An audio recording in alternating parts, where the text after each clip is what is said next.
Hello, everyone. Thank you so much for joining us for our program today.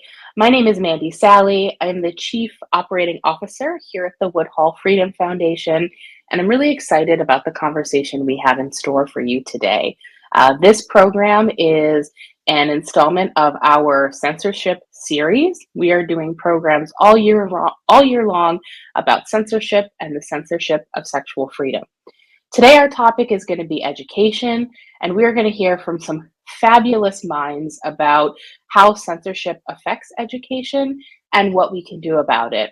So, thank you so much for tuning in. Please make use of the Zoom chat during the recording if you have questions or comments. We would love your feedback and we would love for this to be interactive. Again, thank you so much for being here today. And without further ado, we're going to hear from Dr. Ashley White.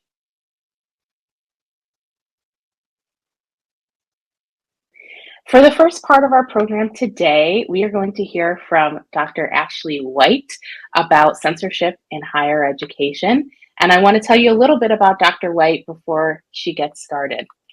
Ashley L. White is an assistant professor at the University of Wisconsin-Madison. Before earning her PhD from the University of South Florida, she taught for 15 years in general, inclusive, and isolated special education settings, and served as a resource teacher primarily in public schools. Dr. White has used her personal and professional experience to develop a distinctive approach for discussing the difficult but necessary subject matter that is essential for both maximizing the capacity of educators and for ensuring equitable learning experiences for students. I'm so thrilled to have her with us today. And without further ado, Dr. White. Thank you so much, Mandy. And thank you for having me. Thank you to you and also the Woodhull Freedom Foundation for this opportunity to discuss censorship in higher education. I want to start by moving to the next slide and acknowledging some of the partners of this report, which include GLSEN, the NAACP, and PEN America, which were instrumental in endorsing this report. I think that says a lot because these are some of the leaders in terms of tracking censorship in education currently. The report was issued by AACTE, and interestingly, AACTE also has a plethora of resources on its website, and Mandy, I'll be sure to share those resources with you so that you can send those out to your prospective participants. We can move on to the next slide. So these themes from the report, which is entitled The State of Education Censorship in Institutions of Higher Education and Implications for the Field, addresses 4 themes in particular. And this is across P through post-secondary.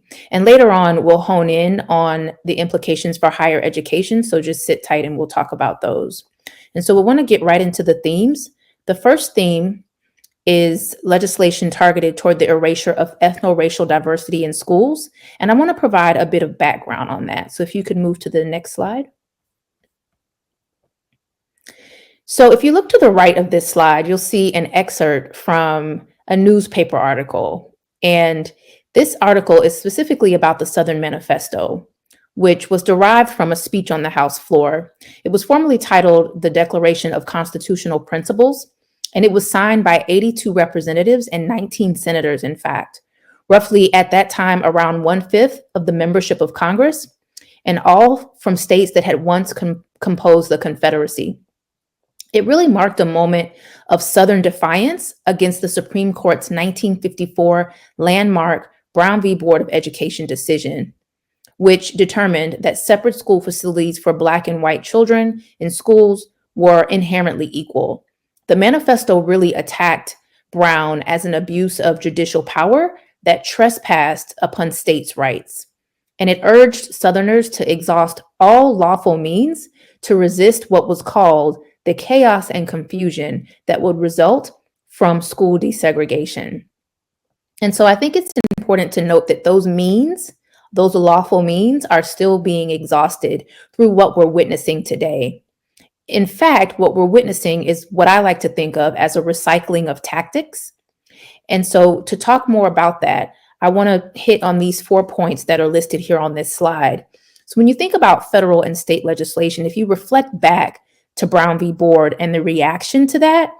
And if you compare that to what we're witnessing today in terms of state censorship legislation, you can really, really begin to see the similarities there. Additionally, we're at a time where we're witnessing a resurgence of political and physical violence in a way that hasn't been seen for quite some time. Also, reshaping the educator workforce. I think it's interesting to note that with Brown v. Board, we talk about the desegregation of schools, but we forget that virtually all of our Black educator workforce, including administrators, was completely derailed. And so we're witnessing some of that now as we think about issues around teacher attrition, specifically for our Black educators, and thinking about the diversification of the educator pipeline in general, and how censorship in education is going to affect our ability to mitigate teacher attrition and to diversify our educator workforce. Extremely problematic. Also, an exposing of this consistent narrative. Oftentimes, when I have this conversation, I get the sense that many of us, and I've forgotten this from time to time as well, forget that this isn't new, right? And so I like to think of this as a continuation of what occurred post Brown v. Board of Education. And so much of the way that we're talking about these issues might have a little different flair to it. But in essence, once you peel back all the layers, the narrative that's being perpetuated around diversity, equity, inclusion, and might I add, accessibility is similar to what we have witnessed for decades on end. And we can head to the next slide. So really, when thinking about legislation targeted toward the erasure of ethno-racial diversity in schools, there are four main points that I think are worth highlighting. The first is this individual versus structural racism, the attacks on individual ideas and people, resulting in the upholding of practices that maintain structural and systematic racism to the benefit of our dominant population. Ideologically, so to speak, because as we know, when we think about minorities in our country, if we think about it from a global perspective, we're actually talking about a global majority of individuals and citizens, including our students. Our population of students is vastly growing and is becoming more diverse day by day, but the narrative that's being perpetuated is really for an ideological majority of individuals in our society. Also, an accurate and complete history, so an erasure thereof. I may mention this again, but I think it's important to note that this is really a nod toward the idea of democratization of education. This accurate and complete history telling is not an indoctrination, as the narrative would have you believe, but rather a presentation of intellectual options that creates the space for students to engage in critical thinking and application. Also, inclusive classroom and inclusive content and curriculum. What we're witnessing now is really a reduction of the physical, emotional, and academic safety of students by restricting curriculum and reducing the footprint of diverse students, families, and even educators in schools. And finally, we have scholarly tools versus standard P through 12 content and curriculum, really conflating foundational educational theory with critical practices in P through 12 education and using that narrative to push political agendas. And we can move on to the next slide. When we think about legislation targeted toward the erasure of sex, gender, and LGBTQ plus diversity in schools, I think it's important to note that just like issues related to race, targeting persons who are sexually and gender diverse, this is not new. And this is really outlined in the report that was issued by AACTE. So when we think about anti-CRT censorship legislation, we also have to remember that it's really reinvigorated this anti-gay activism in schools. Current anti-gay censorship legislation is disguised as quote unquote legitimate policy. It perpetuates violence on the LGBTQ plus community. For example, your Don't Say Gay, No Promo Homo, Anti-Homo, Promo Hetero, and other focused legislation. Since as early as 1978, the rights of LGBTQ plus persons have been legislatively challenged. A primary example is what took place on April 6th, 1978. Oklahoma's Mary Helm and John Monks introduced the first anti gay curriculum law, which was entitled HB 1629. And in 1977, Miami-Dade County enacted a local ordinance that prohibited discrimination based on sexual preference, which prompted Anita Bryant, who would be given primary credit along with an individual called John Briggs, for the 1978 legislation to launch 13 Save Our Children movements targeted at homosexual school teachers. That was what it was called at the time. So Bryant peddled this notion that educators who were members of the LGBTQ community were not equipped to serve as adequate role models for students, which we know is completely incorrect. On the heels of this legislative success, Monks also began his Save Our Children campaign, allowing school districts to suspend, dismiss, and even deny employment to those who were involved in what was then called public homosexual activity or conduct. Such legislation has persisted in various forms and under unfounded pretenses of safety for students, families, and communities. Again, I want to repeat, unfounded pretenses. The American Civil Liberties Union and extant research have really documented legislative efforts that predate the outbreak of COVID-19 and recent racial uprisings.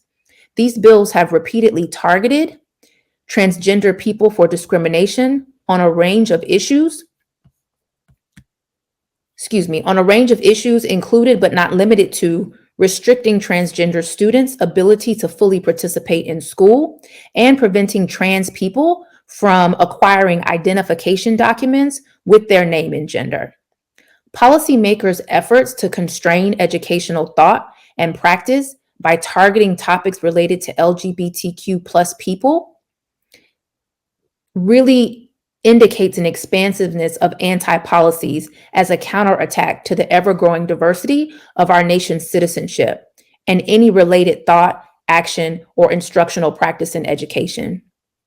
Furthermore, the relationship between historical and present LGBTQ plus legislation parallels the racialized context of other censorship legislation. And such legislation marginalizes not only sex and gender diverse students and communities, but also marginalizes communities that live at the intersectionality of race, sex, gender, disability, so on and so forth. And as stated, the proliferation of no promo homo laws is rampant, but it's important to understand that these are different issues, but they're all related to attacks on diversity in education. And when we consider diverse content and curriculum, materials that in any way depict gender diversity of students, parents, etc., becomes problematic. Furthermore, although this is not directly stated, the rights of educators to be themselves in their workspaces is being diminished, to even have pictures of their families or to have regular conversations, something that we think of as the chilling effect. And so although we might have the mention of laws or the proffering of laws that have not been passed and even laws that have been passed, they don't always include everything that is happening to individuals in our schools, right? And so oftentimes you'll find that educators find themselves adhering to pieces of laws in a way that doesn't actually speak to the law itself. And so that's what we call the chilling effect, almost doing their work for them, right? Doing the negative work for individuals that are promoting this kind of nonsense in our educational systems. Okay, next slide. So there were some key terms that were borne out in this legislation that invoke fear of change for persons for whom current structures and systems work very well. More immediately, these terms and narratives are helping to build a basis for political agendas. And politics is becoming increasingly conflated with education and educational policy. And so we have a politicizing of education, which has long been an issue that inhibits education equity for all students. So the first term, critical race theory, you've heard it over and over again, I'm sure, but I think it's important to note that this theory is really meant to explain structural racism and its outcomes. It's also a theory from which other theories are derived, like lat crit and discrit. And really, the point here is that we have yet to figure out a way to mitigate structural racism in our society, even with intentional policy and programming. And so, very well thought out and critical theories, such as critical race theory, are meant to help us think more deeply about how we can solve these structural issues.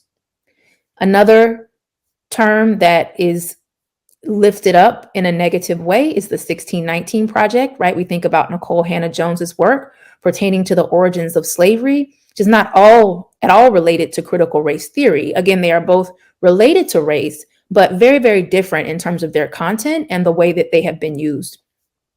Also, this term divisive context, which is at best ambiguous and blurry. It's ambiguous and blurry language that's meant to pertain to anything remotely related to diversity. And again, that's framing these concepts in a narrative of fear. When we think about diversity, equity, and inclusion, I think this is a space where, of course, we think about state education agencies, we think about local education agencies, but we also really begin to think about institutions of higher education and the way DEI frameworks and initiatives are being halted and scrutinized. And then finally, LGBTQIA plus references, anything pertaining to students, families, and communities that are part of LGBTQIA plus communities at large. And often the references have nothing to do with teaching. For example, mandates that require teachers to report students identifying as part of this community. Again, not related to instructional components in P through 12 or higher education. Next slide. So I thought this was really important because it's one thing to have legislation and law. It's another thing to have legislation and law that directly impacts our funding and other ways that our educational system operates. So funding pertains specifically to funding violations, the way that that has been written into bills and some legislation that has been passed, how funding or the lack thereof might impact IHEs, how this funding component really has served as a precedent for other states. So we have certain states that have passed legislation and how this is served again as a model for other states. Penalties for schools, as well as penalties for educators. And so this is a diagram from 538, and it explains some of the punishment surrounding these legislative practices. And so I think this is really telling. If you take a look at this diagram, you can see out of, at the time, the 47 bills that had been proffered, the ones that had fines or funding cuts over in the yellow to the far left. And so this diagram is particularly important because it not only covers how funding is impacted, but it covers other actions as well. So you have information around specific pieces of legislation that targeted students and teachers and schools with other disciplinary actions, including termination of employment, and also civil action and civil suits brought by parents or students.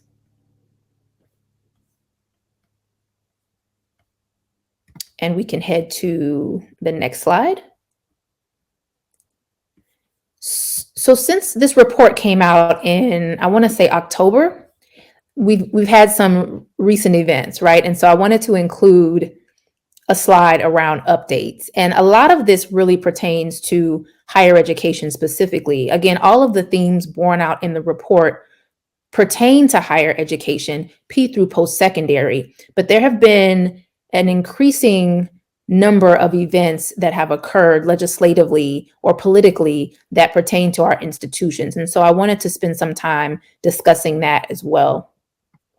Most recently, we've had requests for DEI materials, courses, and expenditures. This happened in Florida. I believe Florida was followed by Oklahoma and then South Carolina. Certain states that I will not mention are directly on the heels of Florida, Oklahoma, and South Carolina in terms of requesting information from their institutions of higher education. In addition, we have this concept of frameworks of freedom that really has real focus on DEI and CRT in higher ed. Also has a focus on boards of trustees. When you think about that, here's a great example, thinking about New College in Florida and the appointment of Chris Rufo, who we know was appointed by DeSantis. And so if you take a look there if you look to the right in that diagram that is from Florida, it's called Higher Education Reform. It mentions the empowering of boards and presidents. And so that's really telling, given that, for example, in Florida, our governor is rearranging our boards at our institutions. And so thereby restructuring and rooting out DEI initiatives and practices, not necessarily through policy directly, but through appointments of individuals who have the same ideological viewpoints and then can push that within these institutions. So again, a reshaping of key institutes within IHEs is also a part of that. If you look to the bottom of this diagram, you'll see a mention of developing world-class civics institutes at universities. But if you read carefully, again, this is the governor restructuring what established institutes within these universities do and what their aims are. Also, what I think is really interesting is the demonizing of degrees that are designed to further political agendas. So basically, the eradication of liberal arts, right? And so there are so many implications for that, not only within our institutions, not only as relates to what students want to do, what they should do, what they're able to do, but societally as well, right? And what the decrease in liberal arts, what that would do to us as a society at large. Next, we have standards for pre-service educators. For example, in Florida, we have FEAPS, which are Florida Educator Accomplished Practices. And most recently, a new FEAP was added, and that FEAP reads, "The effective educator acknowledges that all persons are equal before the law and have inalienable rights and provides instruction that is consistent with the principles of individual freedom as outlined in section 1003.423 Florida statute." And so basically this is a way to frame the freedoms of all students, again, removing this element of DEI and removing the element that is hopefully included within all EPPs, educator preparation programs, that ask pre-service teachers to think critically, not only about their practice of education, but also to think critically about the world around them, right? And so this FEAP standard was included specifically as a part of Florida's present governor's initiatives as it relates to the removal of DEI or critical thought or CRT, et cetera, et cetera. Also, changing the narrative of academic freedom. So really using this narrative of indoctrination related to DEI initiatives and holistic education. When we think about curriculum impact, it is a cyclical occurrence because while many of the targeted curriculum areas are related to P through 12, these are also ideas and concepts that cannot be addressed in IHEs. And so this includes, again, educator preparation programs or EPPs, which is where we prepare our educators to teach in a holistic and inclusive way and to prepare our students in P through 12 to do the very same thing. And so the removal of that really has implications not only for students in higher education, but also our students in P through 12 in school systems. Okay, so moving on, thinking about higher education and thoughts for advocacy in education specifically. And I want to think about this as it pertains to not only, but also thinking about, again, our practices in education, right? Because a lot of this has an education component and we recognize that, but what's often left out is the impact on our educators and our future teachers and our present teachers. And how what's happening in higher education is going to impact the way that our teachers are prepared. But across the board, we want to foreground the role of teachers in an educated democracy and the work that they do. Also acknowledge the importance of pre-service educators learning about social and educational inequalities, because in teaching them about social and educational inequalities, we're able to pass that on to our students in our elementary, middle, and high school grades. That includes educational inequalities and the fact that they correlate with racial disparities. The importance of cultivating the ability to think broadly about our society and history, and encouraging a full examination of the history of American schooling. Again, that's a nod towards the democratization of education, and the fact that we want to endow our students with as much knowledge as we possibly can so that they can become critical thinkers themselves. Also, being explicit about curricular and pedagogical choices, and then interrogating what we know as divisive language. So this notion of indoctrination and what that really means, right? Which stands in opposition to the democracy of education. Next slide. Also, as it relates to thoughts for advocacy in education, really being clear about the important role of deliberative discussion, having these conversations in the spaces and places that we can, and resisting that chilling effect, resisting the urge to want to remove these conversations, particularly when we don't have a policy or legal requirement to do so. It's something I think about all the time when I'm teaching. But also, pre-service educators should be provided with a rich diversity of texts and other materials. Again, because if we're not training our future teachers to do this, then we're not going to be able to expect them to do this with our students in P through 12. Also helping our pre-service educators to develop multiple perspectives and debate and spur learning and growth. Again, which is what we should be doing when we think about the democratization of education. Deliberative discussion does not occur spontaneously, and so we have to continue to encourage that and foreground that to the degree that we can. Also preparing our pre-service educators to address censorship. Unfortunately, this is an issue with which we are currently contending as a society. It's not going away anytime soon. And so making sure that our pre-service educators are educators, whether it be through in-service or pre-service development, are aware of what's happening. And also keeping the controversies in perspective. While it may not be as comforting as we wish that it were, it is important to note that most families are satisfied with the instruction of their children. And this notion that everyone in the US is averse to concepts of DEI is not true. It's a very small minority of individuals that are pushing a very, very big narrative. Thank you so much to Dr. White for presenting your research. I really learned a lot, and I'm excited to get Dr. Emeran and Logan's perspective on your presentation and learn from them. And before we get into our panel and our discussion, I'm going to introduce our other panelists. So first up, we have Dr. Christine Emeran. She is the Director of the Youth Free Expression Program at the New York-based nonprofit National Coalition Against Censorship. She writes on contemporary issues about young people, social media, and social movements in the United States and Western and Eastern Europe.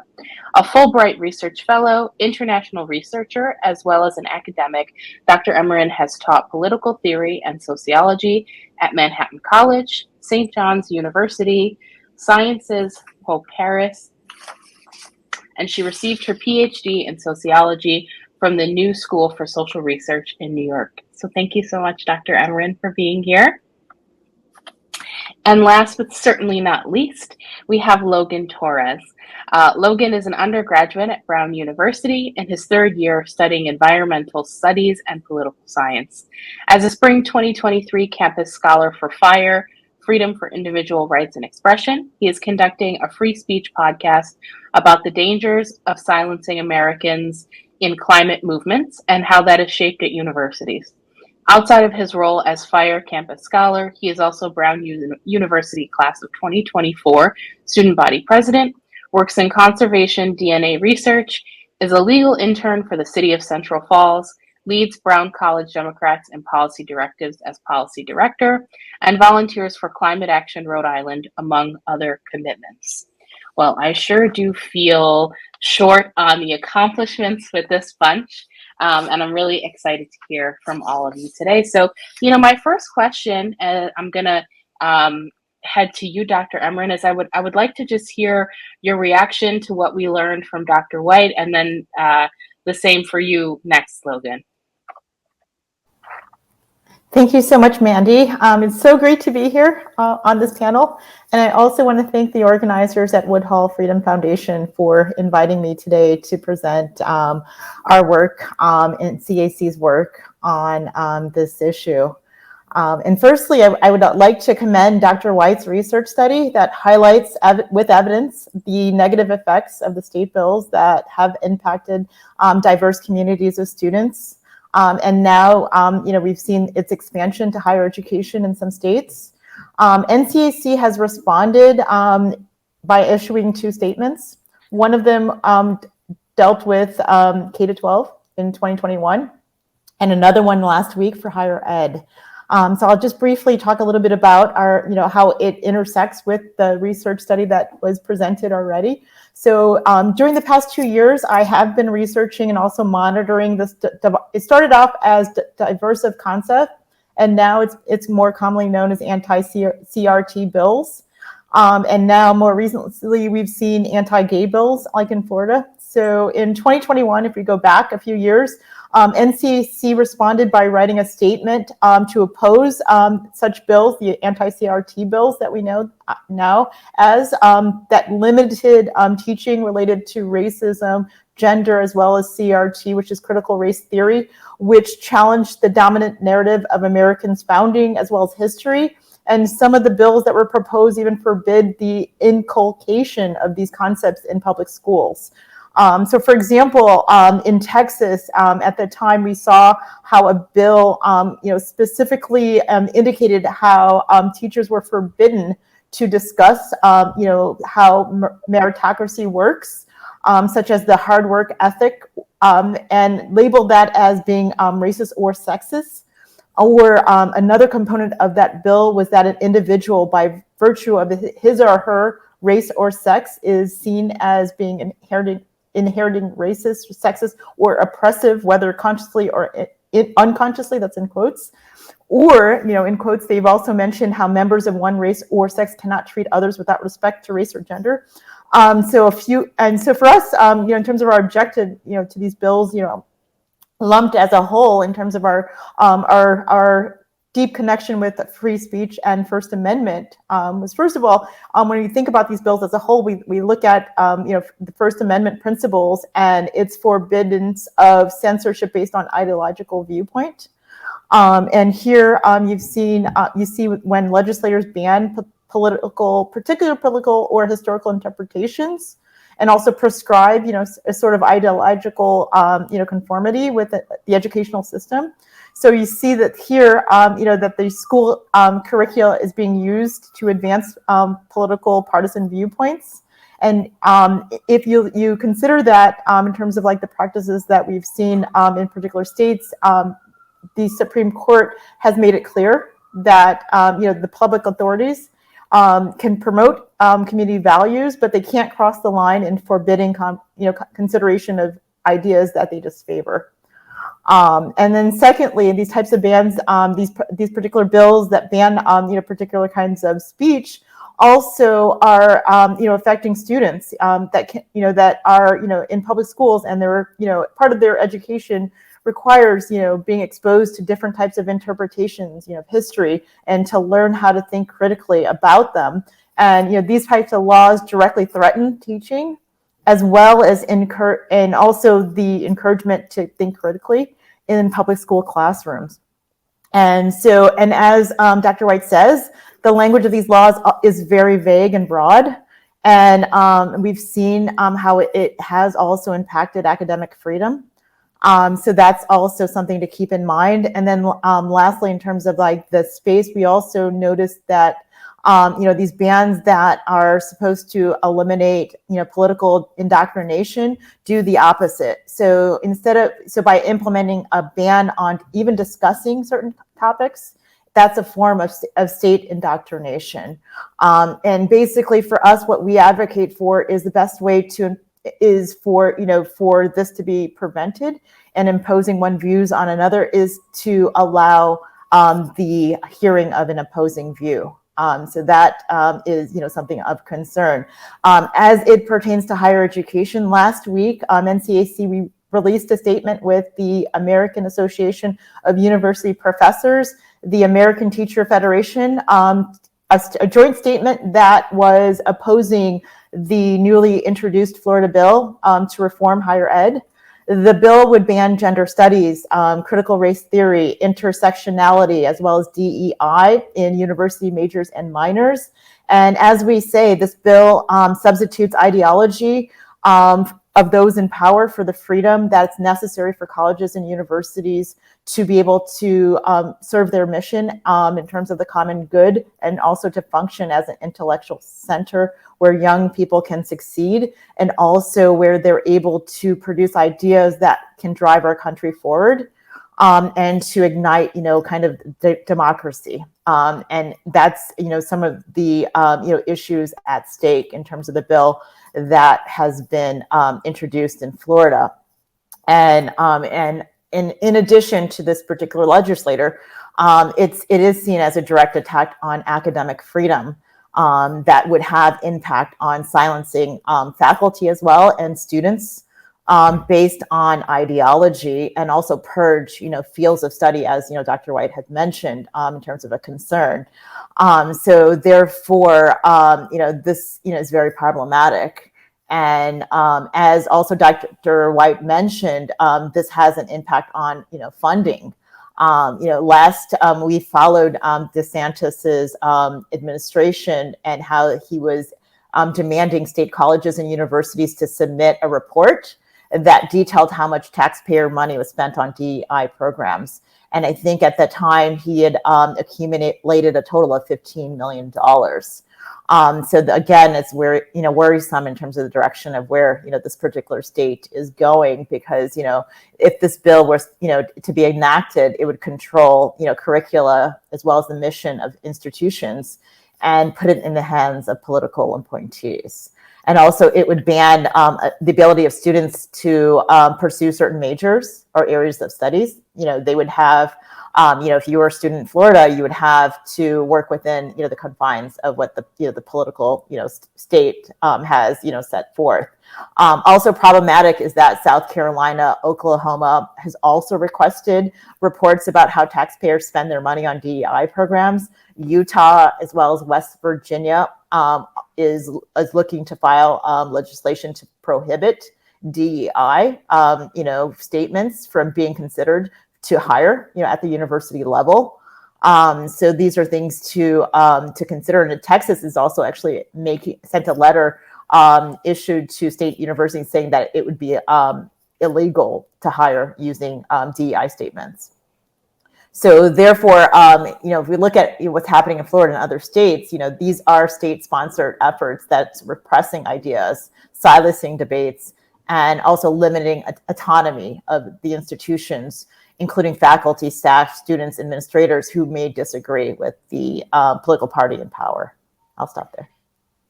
Yeah, there's like way too much going on in terms of censorship, right? That's putting it lightly.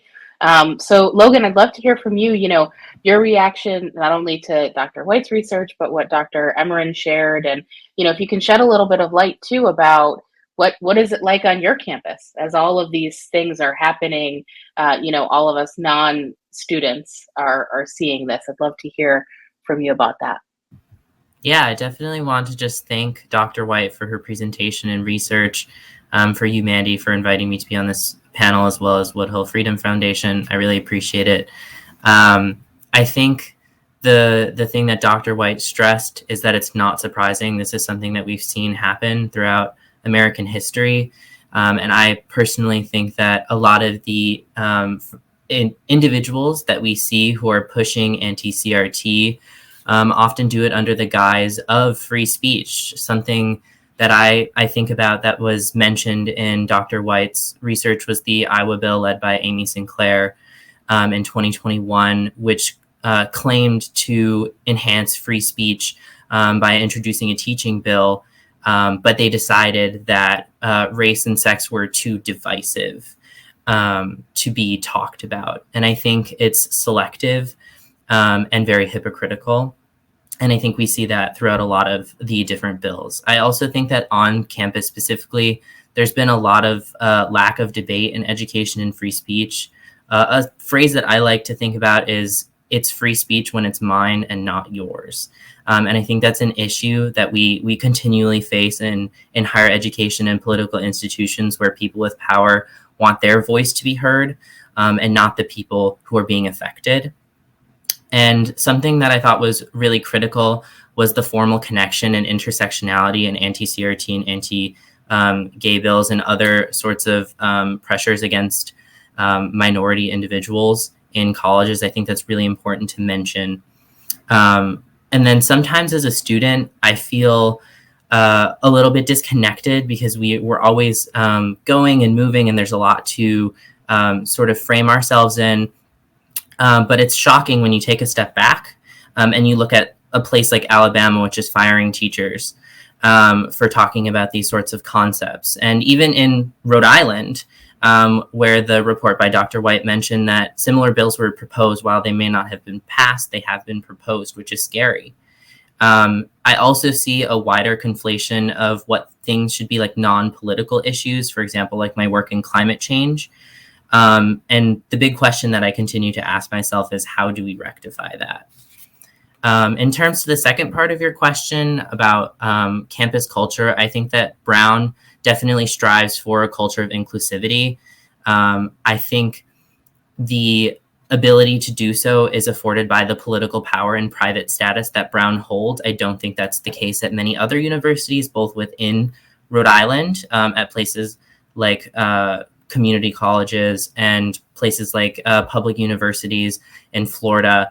That's very different culture. I think that beyond that, it's our job as Brown University students to take a step back and look at what we can do to expand this movement. Some things that I'm thinking about, in student government, we have diversity, equity, and inclusion training that happens for all of our large, wide campus events. We have transgender recognition with name changing on IDs. We have specific RA training for DEI. We have sexuality and gender peer counselors to help students. And we also have Be Well promotion to help with all of these things that I mentioned before. And we also continually have individuals that speak on panels for the 1619 project, for example. However, I do think that there is still work to be done within Brown University. I think a lot of times in empirically based research communities, there's a lot of times lacking this sort of push for inclusion of DEI. So a lot of students don't get this interaction still. And as a part of organizations on campus like Out in STEM, we've been trying to work towards this and challenge this. I think as well, in general for students, there's a lack of transparency and clarity for free speech. For example, on Brown University's campus, students working on their own personal projects cannot post in public campus spaces. And I think that's a real detriment to student activism. And I think it's about students being able to gather and push for more increased access to free speech and sharing ideas and critical thought. And then lastly, I think that on my campus, we especially we see the wave of the court decision for affirmative action coming up. And I think organizations like Student Government and other organizations like Students for Educational Equity on campus are trying to anticipate this by holding panels with the Dean of Admissions, the VP of Equity and Diversity, and also protest this and talk to the university officials. So where I'm at is, how can we continue to push at Brown University, but also take our work and share it with Rhode Island and the broader community. So yeah, thank you so much for sharing that, Logan. It's really helpful for me to hear, and for our viewers to hear about, what your experience as a student has been like, and sort of what the initiatives on campus are. Because for those of us who are not in that world, we have no idea. So I appreciate that.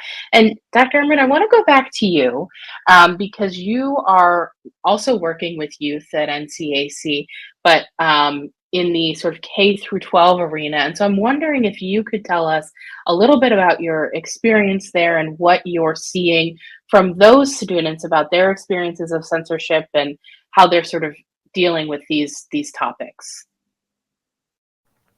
Thank you so much. Just before I start, I'll give you a little background in terms of NCAC's institutional history. NCAC has been in existence for about 50 years, and it has a track record of responding to dangerous threats to freedom of expression, which is problematic, and also it's promoted freedom of thought and inquiry and opposes censorship for not only students, teachers, librarians, parents, but also in schools and libraries. In terms of our position, we are nonpartisan. But if we take a look at the last year and a half, 2 years, what we've seen, in terms of the space of K to 12 and youth for expression is that political pressure has entered the space, and it's increased enormously in terms of like school districts. And it's becoming a large problem, in terms of looking at its effects on book bans.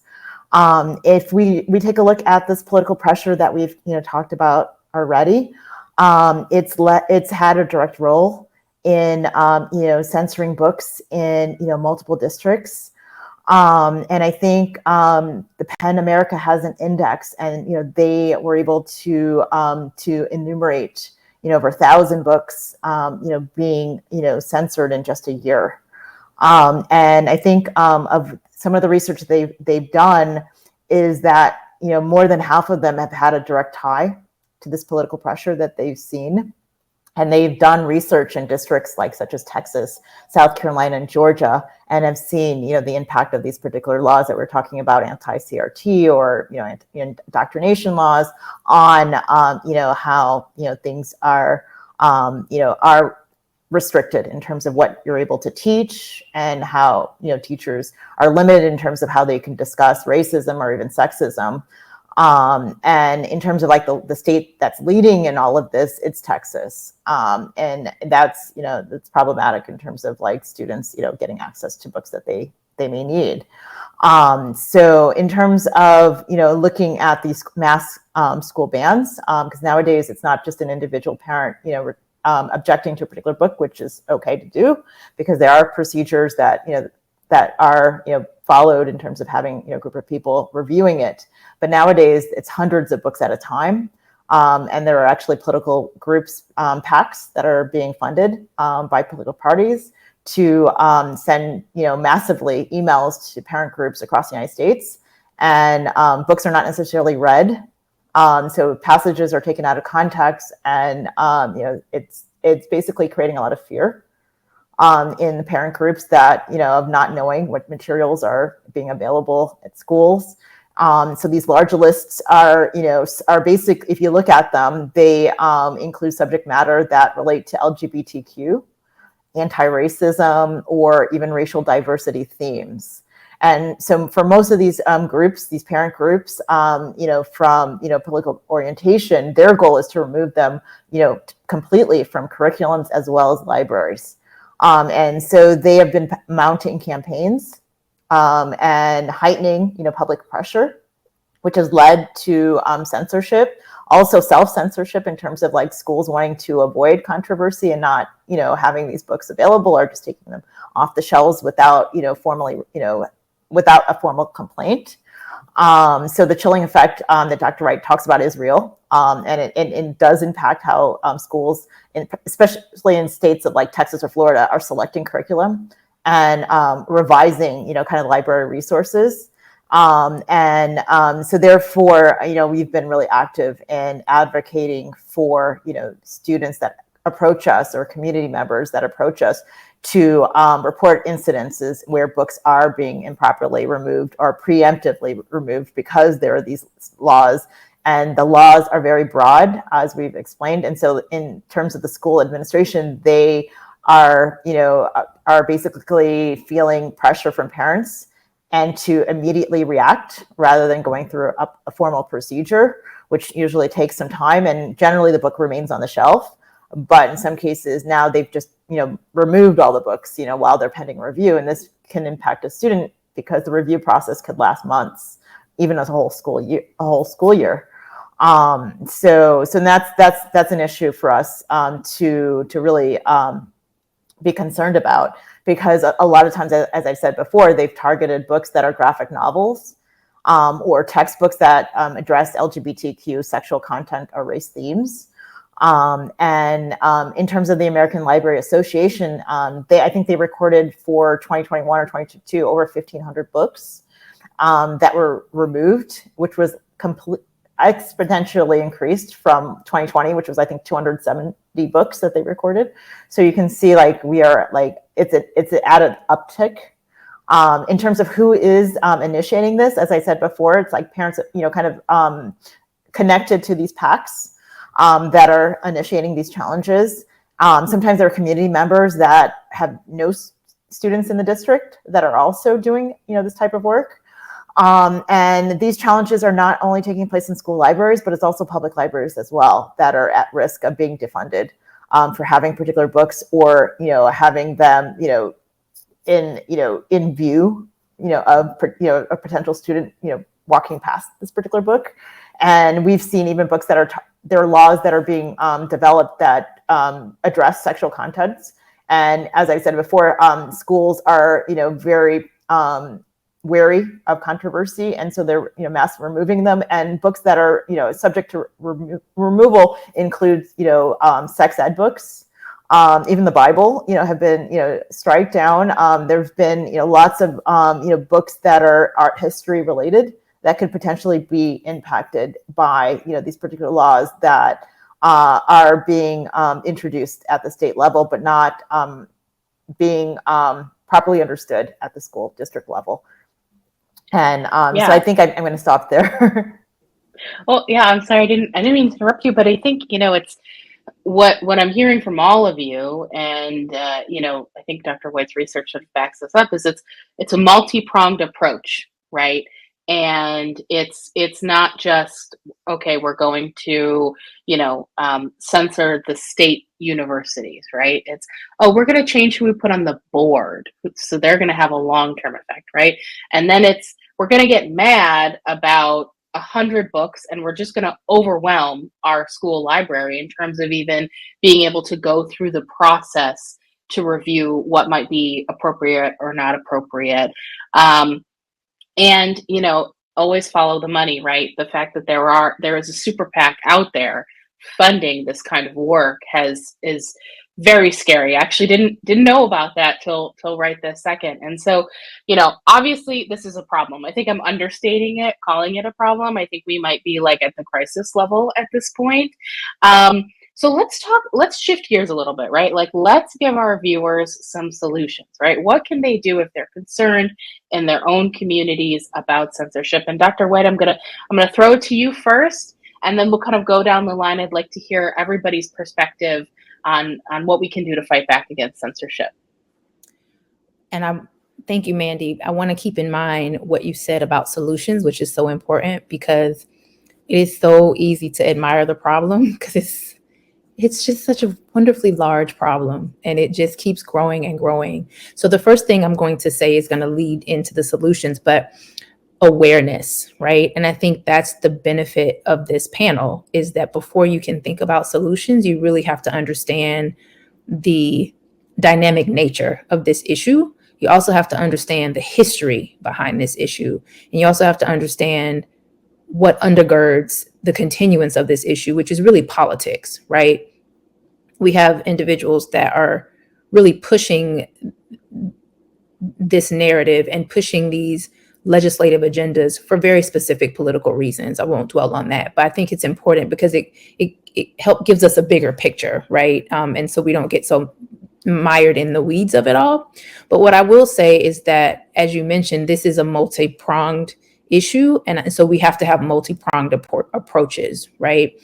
And so when Dr. Emeran mentioned the statement that was co-written, and as it pertains to the rights of faculty in institutions of higher education, right? We have to think, for example, what has to be done in that space, because that is different than what we might want to do in a P through 12 space, or how we would want to advocate for P through 12 educators, right? And so when I talk about this, I say over and over again that it is this circle within a circle kind of issue, right? We've got this P through 12 consideration, which is kind of where it started, but then we have this sphere of institutions of higher education. It's kind of proliferated out to that. And then we also have to consider, for me, as a teacher of 15 years and as a person who now teaches teachers, thinking about the impact on educators and educator preparation, which is the bedrock, one of the bedrocks of our educational system. The one thing I will say that really has worked, just recently, 2 weeks ago, Indiana put down a bill. They were resurrecting a bill from the previous legislative period, and they stopped a bill from even getting to the floor. And I think that's really significant, right? Forget about not passing it, but they didn't even make it to the floor. They removed it from the docket. And the reason they were able to do that is through their coalitions. And so I think coalitions is one way that we have to think about this.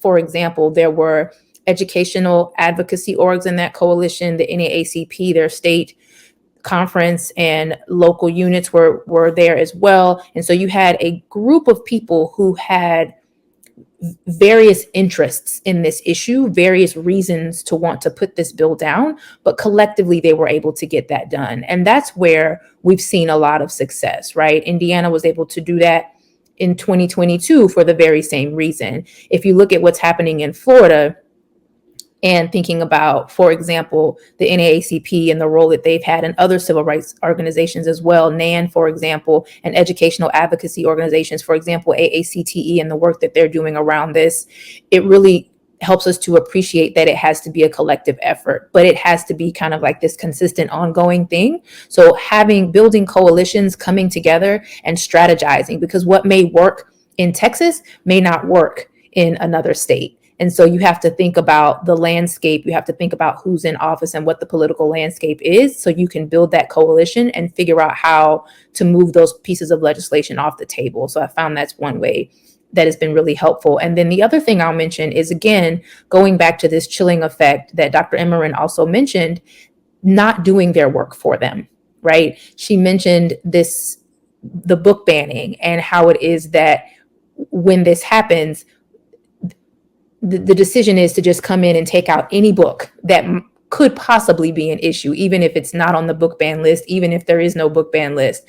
And so that's really one of the ways that this movement has been able to be successful. And so we really have to counteract that to the degree that we can, and to the degree that we feel comfortable, because that, again, varies depending upon where you are. But you really have to think about, is what has been passed in my state, what is not allowed, what is allowed. And to that, I'll say we have leadership that can help make faculty more aware, make P through 12 educators more aware, so that they have a clear understanding of what they should be doing, what they can't be doing, and things that they can continue to move forward with, because simply put, there hasn't been any law that's been passed against that, right? So we don't want to do their work for them. And in that way, we kind of continue to push back against this narrative and these legislative efforts.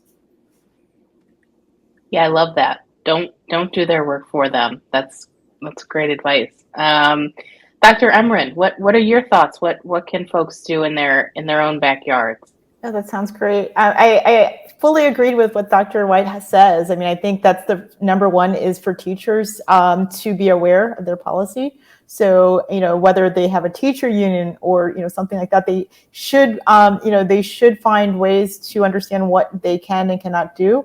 And again, as, that would provide them more protection in terms of like how they, conduct their, their classes and selection of materials, and not, cave into fear of self-censorship. So I think that's important. Our organization, we don't litigate, but we do advise for like staff to reach out to a union, as I said before, or if it's an employment issue, to ACLU. that could, also support them. There's also for every state, there's a library association or even a National Council of Teachers of English affiliate that can also put them in touch with their subsections of intellectual freedom and help give them the support that they need to be able to have, understand what their rights are in terms of how, they can teach in these types of conditions. In terms of the public, we do encourage them to attend school board meetings, sign up to speak, when books are being challenged, also to run, for the school board, because now it seems like one particular group that's becoming their way of getting into politics, through the school board. So, find democratically minded people that are, moderates to represent your communities and elect them, right? So be involved with that. When they're faced with challenges, write letters to your school administrators, your board members, even like local officials, and if you put it on the record, it shows that, there's a public, a support against, what's happening at the school. And also can help sway, decisions when they feel that, it's one-sided. And, you can protect, these books when, there is like support for them. Also, contacting media is also helpful, and writing op-eds, opinion pieces can be helpful to amplify it. Sometimes it gets picked up in national press, and it also it results in public pressure in terms of on the administration to react and to bring back those books. Also, there's campaigns such as ALA's Unite Against Book Bans that you can sign up, as well as local initiatives. We have also PEN America is also another resource to sign up for when there's challenges. There's NCAC, our organization that is there to help local people fight back. Yeah, absolutely. And all of those orgs you mentioned, I will be sending a follow-up email to everybody with all of those links. So don't worry, you didn't have to be scribbling away. We'll make sure you get all the information. So Logan, tell us, you are an activist, you're working with FIRE, Free Speech Organization. What are your thoughts, particularly for other students who might be tuning in? Yeah, I think I completely agree with Dr. White and Dr. Emeran on the idea of awareness being the first step. I think reading about the issues is really important and staying informed. Sometimes it's so easy to have barriers to knowledge, so trying to break through those. Something that I think about is going to your college and reading their handbook. We all sign on to these agreements, and we don't really know what they say. But if we do know as students, then we have that ability to challenge university administrations. I also really think that coalition building is super critical. And I think that students often feel like they can't take the initiative. Sometimes it's very overwhelming, like we've talked about, to be confronted with the Don't Say Gay bill in Florida and other things of the like. And it can feel like a lot, but there's a lot of power behind anyone's voice, especially if you are able to be aware of the situation that's happening. I also think it's about sharing the message about why people should care. I think people who are really passionate about this issue will be with you. And being able to translate that to other people will get them excited about this, especially on campuses where students are excited to be involved in these sorts of movements. I think it's also important for students to know leaders and allies, building coalitions with teachers, building coalitions with other outside organizations within the university, within campus organizations. I think all of this is really critical, and knowing who will support you in your message and what you're going for. And then in terms of when you get to the point where you're asking administration or going to the State House and testifying, know your asks and have them be deliverables. I think a lot of times we can get caught in the weeds, like Dr. White said. And so knowing exactly what you want is really critical. And being able to convey that very clearly as a student is really empowering. And in that, language is very key, and something that I've realized in my activism is that less is usually more if you can focus on specific things and specific targets. then universities and states will be more likely to listen to those. And then I believe that Dr. Emeran mentioned this as well, but collective free speech is so powerful. Make them feel it. Get on the news, write an op-ed, get your teachers and go on a strike and connect with representatives and senators who will support you in your missions. Okay. Well, thank you all so much for those solutions. I think those are all great ideas that are accessible for different people in different ways. So I hope folks take at least one of those back to their communities today.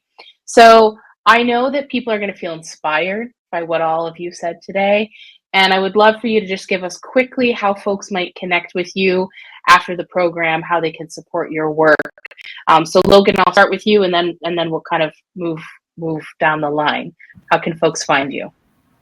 Yeah, for sure.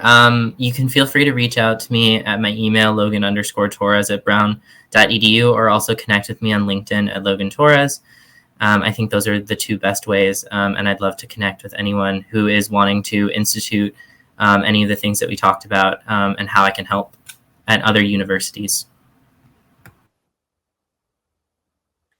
Absolutely. And Dr. Emeran, how about you? How can folks connect with you and NCAC? That's great. You can connect to NCAC through our website. It's www.ncac.org. And to connect to me, it's Christine@ncac.org.